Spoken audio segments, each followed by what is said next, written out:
जब मनुष्य की सांसें अंतिम बार चलती है, जब शरीर स्थिर हो जाता है और लोग कहते हैं कि व्यक्ति मर गया, वहीं से वास्तव में एक ऐसी यात्रा शुरू होती है जिसके बारे में जीवित रहते हुए शायद ही कोई गंभीरता से सोचता है। गरुड़ पुराण कहता है कि मृत्यु अंत नहीं है, बल्कि एक द्वार है, और इस द्वार को पार करते ही आत्मा की जो पहली रात होती है, वो पूरी यात्रा की सबसे भयावह, सबसे भ्रमित करने वाली और सबसे निर्णायक रात होती है। जिस क्षण प्राण शरीर को छोड़ते हैं, आत्मा को तुरंत ये एहसास नहीं होता कि मृत्यु हो चुकी है। उसे लगता है कि वो अब भी जीवित है। वो अपने ही शरीर को देखती है, लेकिन उसमें प्रवेश नहीं कर पाती। वो आवाज लगाती है, पर कोई सुनता नहीं। गरुड़ पुराण के अनुसार ये स्थिति आत्मा के लिए अत्यंत पीड़ादायक होती है, क्योंकि चेतना बनी रहती है लेकिन नियंत्रण समाप्त हो जाता है। पहली रात आत्मा के लिए सबसे अजीब होती है। वो अपने घर में भटकती है। वो देखती है कि उसके अपने लोग रो रहे हैं, विलाप कर रहे हैं, लेकिन वो उन्हें छू नहीं सकती। वो अपने शरीर को श्मशान ले जाते हुए देखती है। उस क्षण आत्मा को पहली बार ये बोध होता है कि अब वो संसार से अलग हो चुकी है। यही वो समय है जब आत्मा को अपने पूरे जीवन के कर्म याद आने लगते हैं, जैसे कोई फिल्म बिना रुके चल रही हो। गरुड़ पुराण में वर्णन है कि मृत्यु के बाद आत्मा को एक सूक्ष्म शरीर प्राप्त होता है, जिसे प्रेत शरीर कहा गया है। ये शरीर भूख, प्यास, पीड़ा और भय को अनुभव कर सकता है, लेकिन भौतिक वस्तुओं का उपयोग नहीं कर सकता। पहली रात आत्मा अत्यंत भूखी और व्याकुल होती है। वो अपने घर में बने भोजन को देखती है, जल को देखती है, लेकिन उसे ग्रहण नहीं कर पाती। यही कारण है कि हिंदू परंपरा में पिंडदान और जलदान का विशेष महत्व बताया गया है। पहली रात आत्मा अकेली नहीं होती। गरुड़ पुराण कहता है कि यमलोक के दूत उस पर दृष्टि रखते हैं। वे उसे डराने नहीं आते, बल्कि ये देखने आते हैं कि आत्मा मृत्यु को स्वीकार कर रही है या नहीं। जो आत्मा अपने जीवन में अत्यधिक आसक्ति रखती है, वो इस रात सबसे अधिक कष्ट पाती है। उसे अपने अधूरे कार्य, छोड़े हुए रिश्ते और अपूर्ण इच्छाएं बार बार याद आती है। इस पहली रात आत्मा के मन में सबसे बड़ा प्रश्न होता है, अब मेरा क्या होगा? यही वो समय होता है जब आत्मा को पहली बार कर्मों का वास्तविक भार महसूस होता है। गरुड़ पुराण कहता है कि इस रात आत्मा को ये स्पष्ट संकेत मिलने लगते हैं कि उसका मार्ग सुखद होगा या कष्टदायक। ये कोई दंड नहीं, बल्कि आत्मा की स्वयं की चेतना द्वारा उत्पन्न अनुभव होता है। जो व्यक्ति जीवन में दान, सत्य, करुणा और धर्म के मार्ग पर चला होता है, उसकी आत्मा इस पहली रात अपेक्षाकृत शांत रहती है। उसे भय नहीं लगता, बल्कि एक अनजाना सुकून महसूस होता है। लेकिन जो व्यक्ति छल, हिंसा, अहंकार और अधर्म में लिप्त रहा हो, उसकी आत्मा इस रात घोर बेचैनी से गुजरती है। उसे अंधकार, कंपन और भयावह दृश्य अनुभव होने लगते हैं। गरुड़ पुराण ये भी बताता है कि पहली रात आत्मा अपने जीवन की सबसे सच्ची स्थिति में होती है। यहाँ कोई दिखावा नहीं चलता। यहाँ न धन काम आता है, न पद, न प्रतिष्ठा, केवल कर्म साथ चलते हैं। आत्मा स्वयं अपने कर्मों का भार महसूस करती है। यही कारण है कि इस रात को आत्मा की परीक्षा की पहली घड़ी कहा गया है। इस रात आत्मा बार बार अपने परिजनों को पुकारती है, लेकिन कोई उत्तर नहीं मिलता। ये मौन उसे भीतर से तोड़ देता है। यही वो क्षण है जब आत्मा समझती है कि अब उसे आगे की यात्रा अकेले ही करनी होगी। गरुड़ पुराण के अनुसार यही रात आत्मा को आने वाले मार्ग के लिए मानसिक रूप से तैयार करती है। पहली रात समाप्त होते होते आत्मा का मोह धीरे धीरे ढीला पड़ने लगता है। वो ये स्वीकार करने लगती है कि संसार अब पीछे छूट चुका है। यहीं से यमलोक की यात्रा की प्रक्रिया शुरू होती है, जो आने वाले दिनों में आत्मा को कर्मों के न्याय तक ले जाएगी। पहली रात के भय और भ्रम के बाद आत्मा एक और अवस्था में प्रवेश करती है। ये अवस्था बाहर दिखाई नहीं देती। ये किसी अंधेरी गुफा या किसी लोक का वर्णन नहीं है। गरुड़ पुराण इसे आत्मा के भीतर उठने वाली पहली क्रांति कहता है। ये क्रांति न तो युद्ध जैसी होती है, न ही शोरगुल वाली। ये एक मौन विस्फोट होती है जो आत्मा को अंदर से बदलना शुरू कर देती है। अब आत्मा केवल देखने वाली नहीं रहती, अब वो महसूस करने लगती है। पहली रात तक आत्मा सोच रही थी कि शायद ये सपना है, शायद सब कुछ ठीक हो जाएगा। लेकिन जैसे ही ये दूसरी अवस्था शुरू होती है, आत्मा को ये साफ साफ समझ में आने लगता है कि अब वापसी का कोई मार्ग नहीं है। यही वो क्षण है जहां आत्मा के भीतर प्रश्न जन्म लेते हैं, और यही प्रश्न धीरे धीरे आत्मा के लिए सबसे बड़ा दंड बन जाते हैं। गरुड़ पुराण कहता है कि इस समय आत्मा को कोई देवता या यमदूत दंड नहीं देते, बल्कि आत्मा स्वयं अपने ऊपर निर्णय सुनाने लगती है। उसे अपने जीवन के वे क्षण सबसे अधिक सताने लगते हैं, जहां वह सही होकर भी चुप रही, जहां वह किसी को बचा सकती थी लेकिन स्वार्थ के कारण पीछे हट गई, जहां उसने सच को देखा लेकिन स्वीकार नहीं किया।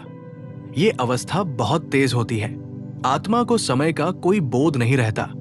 एक क्षण में उसे लगता है कि सब कुछ बहुत तेजी से हो रहा है, और अगले ही क्षण ऐसा प्रतीत होता है जैसे समय पूरी तरह रुक गया हो। गरुड़ पुराण में बताया गया है कि यही वो अवस्था है जहां आत्मा पहली बार अपने वास्तविक स्वरूप से टकराती है। अब आत्मा किसी घर, किसी शरीर या किसी व्यक्ति के आसपास नहीं भटकती। अब वो भीतर की ओर गिरने लगती है। ये गिरना किसी खाई में गिरने जैसा नहीं होता, बल्कि ये अहंकार के टूटने की प्रक्रिया होती है। जीवन में जो व्यक्ति स्वयं को बहुत बड़ा समझता था, वही आत्मा यहाँ सबसे छोटी हो जाती है। कोई पद, कोई पहचान, कोई नाम यहाँ काम नहीं आता। इस अवस्था में आत्मा को अपने बोले हुए शब्द सुनाई देते हैं।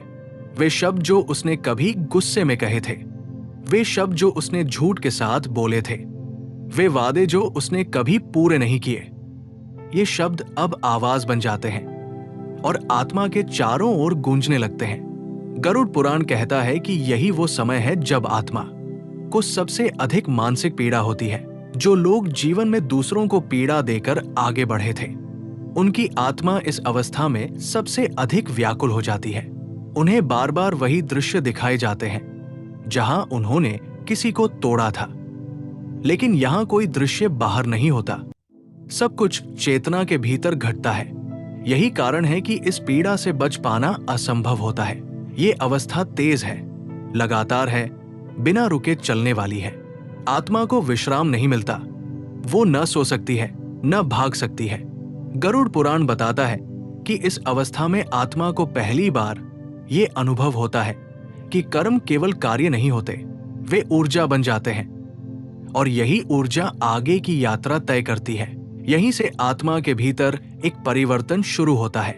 कुछ आत्माएं इस अवस्था में टूट जाती हैं और कुछ आत्माएं स्वीकार करना सीख जाती हैं। स्वीकार करने वाली आत्माओं के लिए ये अवस्था चेतना की शुद्धि बन जाती है, लेकिन जो आत्माएं अपने कर्मों को स्वीकार नहीं कर पाती, उनके लिए यही अवस्था भय का स्थायी रूप ले लेती है। इस स्कीम में आत्मा किसी मार्ग पर नहीं चल रही होती, बल्कि स्वयं के भीतर से गुजर रही होती है। गरुड़ पुराण के अनुसार ये आंतरिक यात्रा बाहरी यात्राओं से कहीं अधिक कठिन होती है। यही कारण है कि इसे आत्मा की पहली क्रांति कहा गया है, क्योंकि यही आत्मा या तो बदलती है या टूटकर आगे बढ़ती है। ये अवस्था समाप्त होते होते आत्मा को ये आभास होने लगता है कि अब आगे जो होने वाला है वो केवल देखने या महसूस करने का विषय नहीं होगा, बल्कि आत्मा को स्वयं उसमें भाग लेना होगा। यहीं से यमलोक की वास्तविक यात्रा का द्वार खुलने लगता है और आत्मा को ये संकेत मिलने लगते हैं कि उसका अगला पड़ाव केवल कर्मों से तय होगा। अब तक आत्मा अकेली थी। पहली अवस्था में वो संसार से बिछुड़ने का दर्द झेल रही थी। दूसरी अवस्था में वो स्वयं से टकरा रही थी।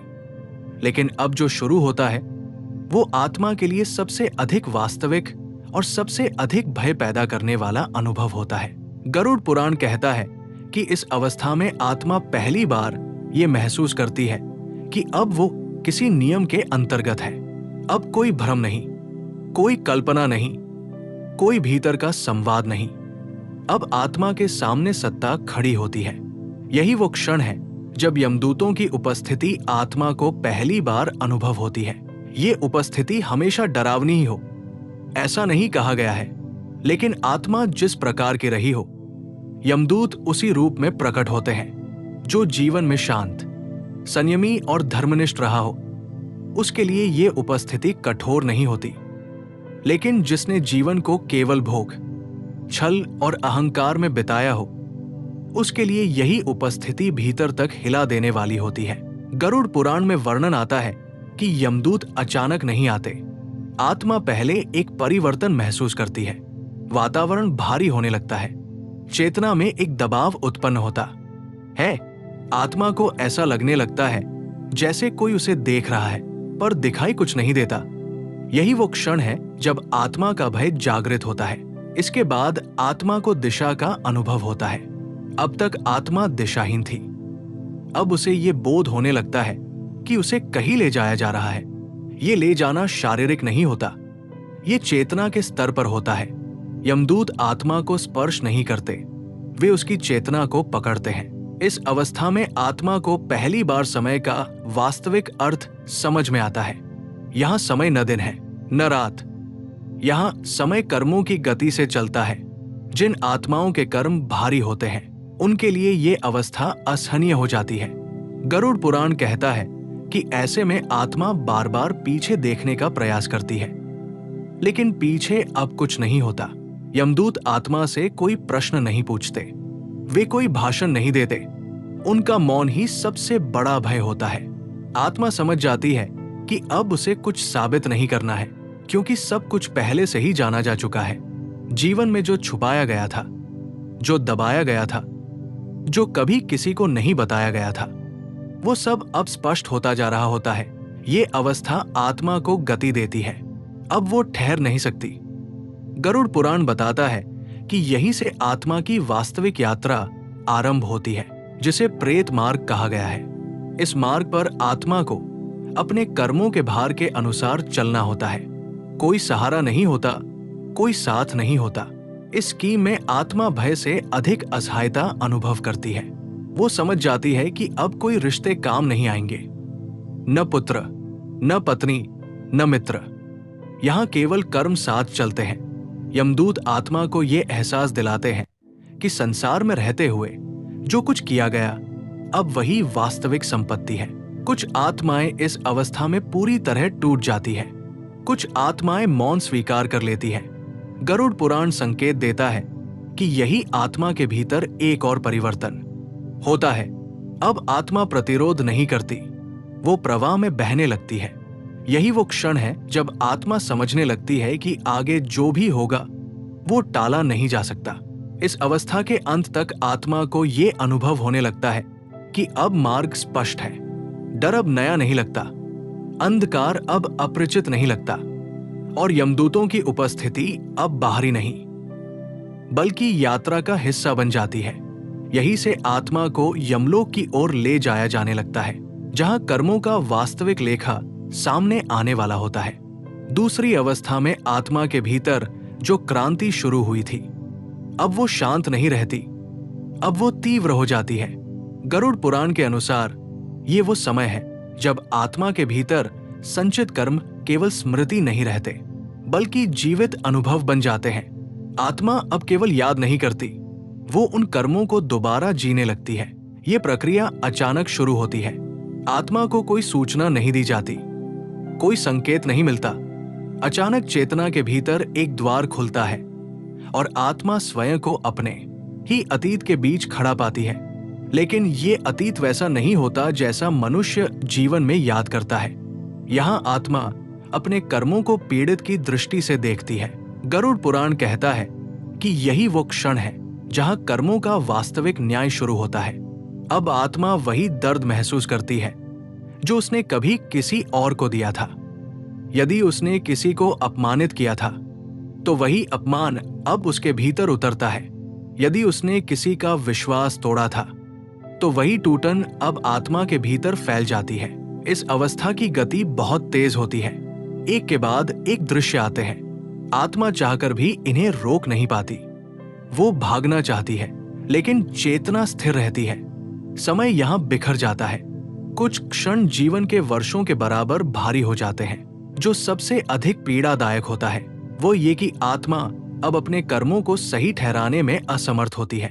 जीवन में जो तर्क दिए गए थे, जो बहाने बनाए गए थे, वे यहां काम नहीं आते।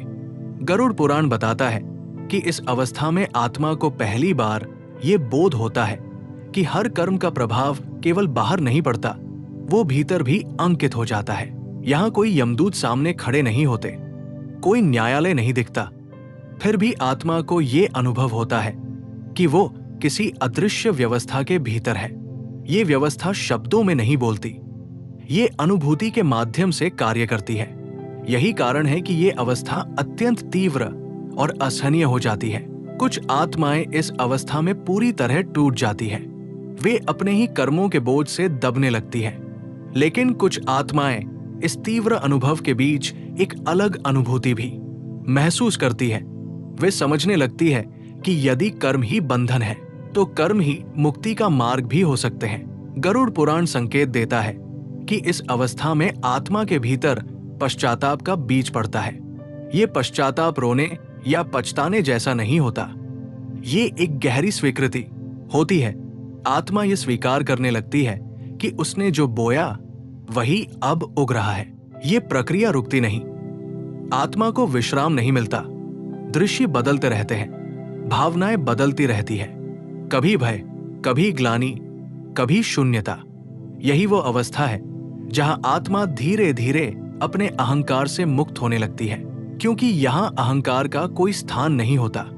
इस स्कीम में आत्मा किसी मार्ग पर नहीं चलती, बल्कि स्वयं के भीतर उतरती जाती है। गरुड़ पुराण कहता है कि यही उतरना आगे की यात्राओं की दिशा तय करता है। जो आत्मा यहां स्वीकार करना सीख लेती है, उसके लिए आगे का मार्ग अलग होता है, और जो आत्मा प्रतिरोध करती है, उसके लिए मार्ग और अधिक कठोर बनता है। इस अवस्था के अंतिम चरण में आत्मा को ये अनुभव होने लगता है कि ये केवल स्मृति नहीं है, ये तैयारी है, किसी अगले स्तर की तैयारी। चेतना में एक भारीपन आता है, जैसे कोई निर्णय निकट हो लेकिन अभी प्रकट न हुआ हो। आत्मा समझ जाती है कि जो आने वाला है वो केवल देखने का नहीं, बल्कि भोगने का विषय होगा। अब आत्मा केवल भीतर की अवस्था में नहीं रहती, अब उसे एक मार्ग पर चलना होता है। गरुड़ पुराण इस मार्ग को प्रेत मार्ग कहता है। ये कोई साधारण रास्ता नहीं है, न ये पृथ्वी जैसा है, न स्वर्ग जैसा। ये ऐसा क्षेत्र है जहां आत्मा अपने कर्मों के भार के अनुसार आगे बढ़ती है। यहां गति समान नहीं होती, कोई आत्मा धीरे धीरे बढ़ती है, कोई अत्यंत कष्ट के साथ रुक रुक कर। इस मार्ग की सबसे पहली अनुभूति होती है थकान, लेकिन ये थकान शरीर की नहीं होती, क्योंकि शरीर तो पीछे छूट चुका है। ये थकान चेतना की होती है। आत्मा को लगता है कि वो बहुत चल चुकी है, जबकि उसने कोई कदम नहीं रखा। गरुड़ पुराण बताता है कि ये थकान कर्मों की गांठों से उत्पन्न होती है, जो आत्मा को आगे बढ़ने में बाधा डालती है। इसके बाद आत्मा को प्यास का अनुभव होता है। ये प्यास जल की नहीं होती, ये एक ऐसी तड़प होती है जो आत्मा को भीतर से सुखा देती है। वो जल को याद करती है, नदियों को याद करती है, जीवन की ठंडक को याद करती है। लेकिन यहां स्मृति ही सबसे बड़ी पीड़ा बन जाती है। गरुड़ पुराण कहता है कि जिन आत्माओं के लिए जीवन में जलदान किया गया होता है, उन्हें इस अवस्था में कुछ राहत मिलती है। भूख इस मार्ग की सबसे भयावह अनुभूति होती है। आत्मा भूख से तड़पती है, लेकिन उसे कोई अन्न दिखाई नहीं देता। वो सोचती है कि शायद यह भी एक भ्रम होगा, लेकिन ये भ्रम नहीं होता, ये कर्मजन्य अनुभव होता है। जीवन में जिसने दूसरों को भूखा रखा, जिसने दान से मुख मोड़ा, उसकी आत्मा इस अवस्था में सबसे अधिक कष्ट पाती है। प्रेत मार्ग पर आत्मा अकेली होती है, लेकिन पूरी तरह अकेली भी नहीं। वो अन्य आत्माओं की पीड़ा महसूस करती है। कोई कराहता है, कोई मौन में सिसकता है, लेकिन कोई किसी की सहायता नहीं कर सकता। गरुड़ पुराण स्पष्ट करता है कि यहाँ करुणा भी सीमित होती है, क्योंकि हर आत्मा अपने कर्मों के भार से बंधी होती है। इस मार्ग पर कोई विश्राम नहीं होता। आत्मा को बार बार ऐसा लगता है कि अब वो गिर जाएगी, अब वो आगे नहीं बढ़ पाएगी, लेकिन एक अदृश्य शक्ति उसे आगे धकेलती रहती है। ये शक्ति कोई दंड नहीं है, ये संतुलन है, कर्मों का संतुलन। जो आत्माएं जीवन में अत्यधिक आसक्ति में रही होती है, उनके लिए ये मार्ग और भी कठिन हो जाता है। वे बार बार पीछे देखने का प्रयास करती है। वे अपने घर, अपने प्रियजनों, अपनी वस्तुओं को याद करती है, लेकिन हर बार स्मृति उन्हें और भारी बना देती है। गरुड़ पुराण कहता है कि स्मृति यहां सहारा नहीं, बोझ बन जाती है। कुछ आत्माएं इस मार्ग पर धीरे धीरे शांत होने लगती है। वे स्वीकार कर लेती है कि ये यात्रा टाली नहीं जा सकती। वे प्रतिरोध छोड़ देती है। ऐसे में उनकी गति थोड़ी सहज हो जाती है। लेकिन जो आत्माएं क्रोध, भय और पश्चाताप में उलझी रहती है, उनके लिए ये मार्ग अंतहीन प्रतीत होता है। इस स्कीम में आत्मा पहली बार ये समझने लगती है कि जीवन में किए गए छोटे छोटे कर्म भी कितने भारी हो सकते हैं। एक अनकहा सत्य, एक रोकी हुई मदद, एक किया गया अन्याय, सब कुछ यहां भार बनकर साथ चलता है। जैसे जैसे आत्मा आगे बढ़ती है, उसे ये आभास होने लगता है कि ये मार्ग केवल कष्ट देने के लिए नहीं है। ये एक छंटनी है, एक छनाई, जो आत्मा इस मार्ग से गुजरते हुए हल्की होती जाती है। वो आगे के स्तर के लिए तैयार होने लगती है। लेकिन जो आत्मा और अधिक भारी होती जाती है, उसके लिए आगे की अवस्था और अधिक कठिन होने वाली होती है। इस यात्रा के दौरान आत्मा को कभी कभी ऐसा लगता है कि सामने कुछ बदल रहा है। वातावरण में एक अलग कंपन महसूस होता है, जैसे कोई नया क्षेत्र निकट हो। लेकिन अभी वो स्पष्ट नहीं होता। केवल इतना संकेत मिलता है कि प्रेत मार्ग की ये यात्रा किसी और अवस्था की तैयारी है, जहां आत्मा को अपने कर्मों का और गहराई से सामना करना होगा।